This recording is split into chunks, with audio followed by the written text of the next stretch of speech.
1 hour, guys, to catch your breath. Go ahead and relax. Bueno. Copy.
With the Soyuz slowly but surely moving away from the International Space Station, the station and the Soyuz flying in tandem, 254 statute miles over the Pacific Ocean, about to pass just to the west of the Hawaiian island chain.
This is Mission Control Houston. If you look carefully enough, near the top of your screen, that is the Soyuz vehicle, the TMA-06M that undocked from the International Space Station just over 20 minutes ago and is now continuing to separate from the station to a distance of 12 kilometers away from the complex for the deorbit burn that is scheduled 2 hours and 8 minutes from now.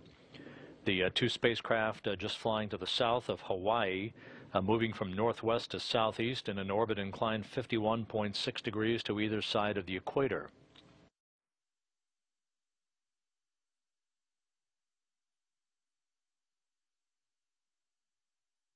Down in Kazakhstan, members of the landing and recovery team are gathering to deploy from respective locations in their helicopters.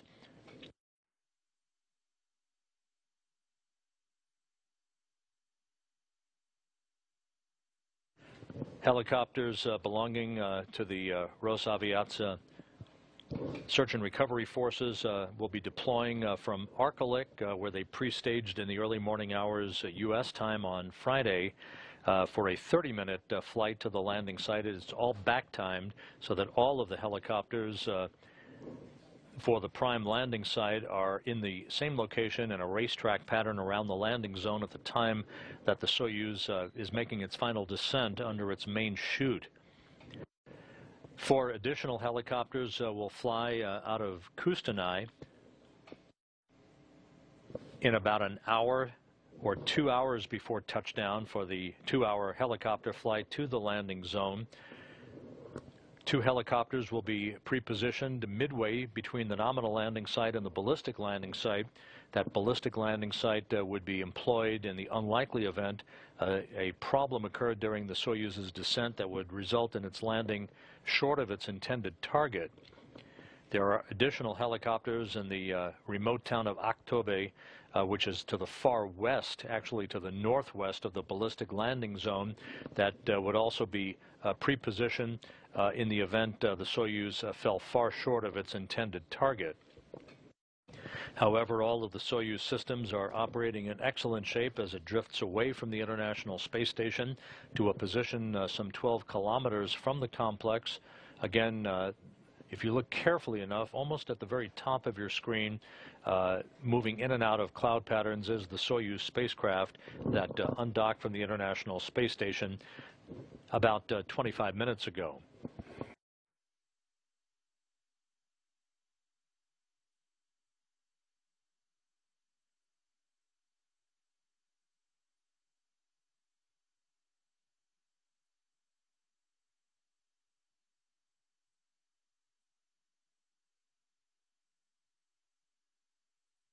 Москвы в канале СГ-1. На связи, Рома. Ну, все нормализовалось, штатная конфигурация связи. Да, в сегменте, и вас слышно тоже хорошо.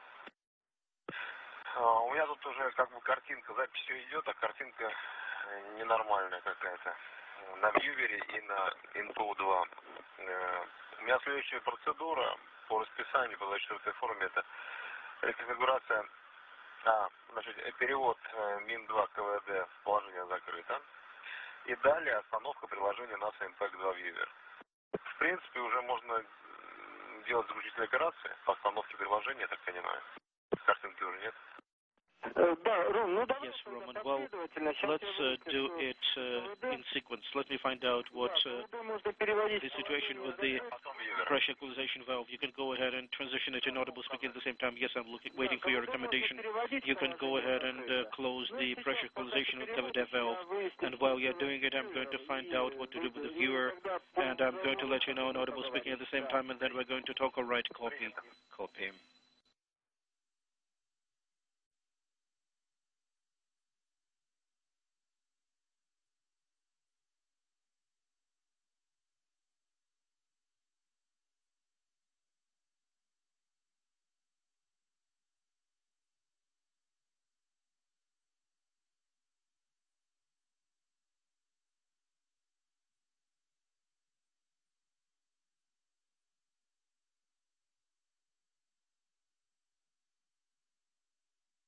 And a good view now over the Pacific Ocean of the Soyuz TMA-06M spacecraft. On board in the center section, the descent module, Kevin Ford in the right-hand seat, Soyuz commander Oleg Novitsky in the center seat, flying under the call sign of Kazbek. and board engineer Yevgeny Tarelkin in the left seat, having departed the International Space Station after almost 5 months on board the complex, heading for a landing 2 hours 55 minutes from now on the steppe of Kazakhstan to the northeast of the town of Arkelik.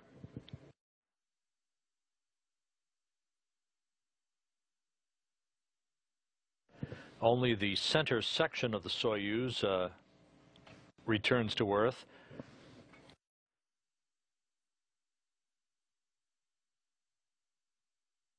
About 26 minutes after the deorbit burn that enables the Soyuz to decelerate for its entry back into the Earth's atmosphere, prior to the actual point at which the Soyuz hits the Earth's atmosphere, at an altitude of about 400,000 feet, just a couple of minutes before atmospheric entry, the pyrotechnics on the Soyuz will automatically fire to separate the three sections, the top section, or the orbital module, containing the avionics and the forward docking probe, and the rear section called the instrumentation and propulsion module that houses the solar arrays and the propulsion tanks. They will separate from the descent module, which is the only section that survives re-entry, with its heat shield repelling the fiery forces of re-entry, where temperatures around the Soyuz build to about 2,500 degrees Fahrenheit.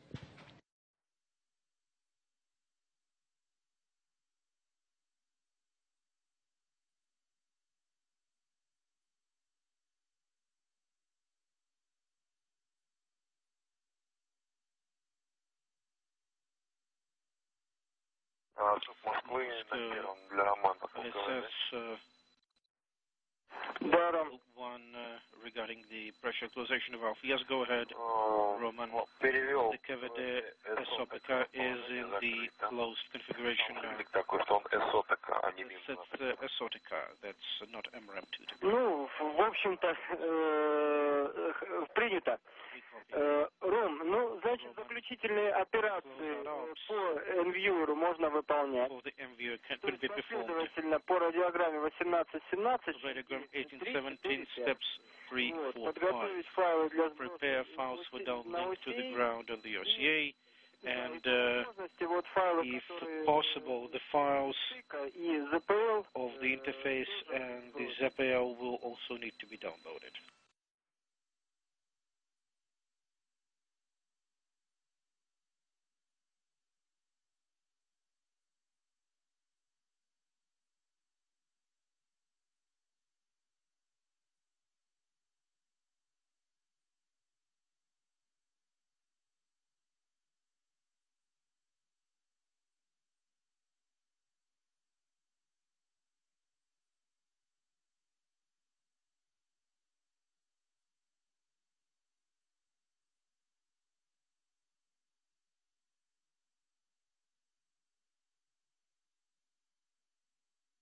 A good view of the Soyuz TMA-06M spacecraft with Ford, Nowitzki, and Tarelkin aboard as it flies free of the International Space Station from northwest to southeast in an orbit inclined 51.6 degrees to either side of the equator at an altitude of 254 statute miles toward the South Pacific Ocean now.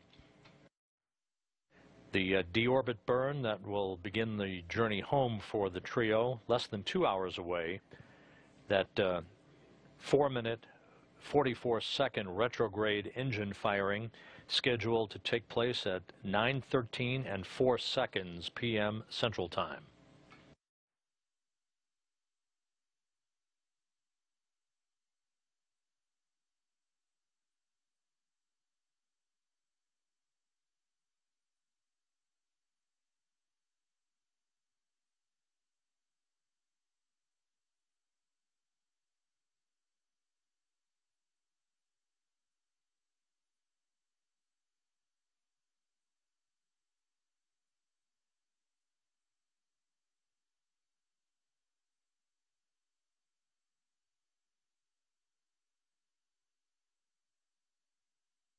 And once again, for time reference, we're about an hour and a half away from sunrise at the landing site.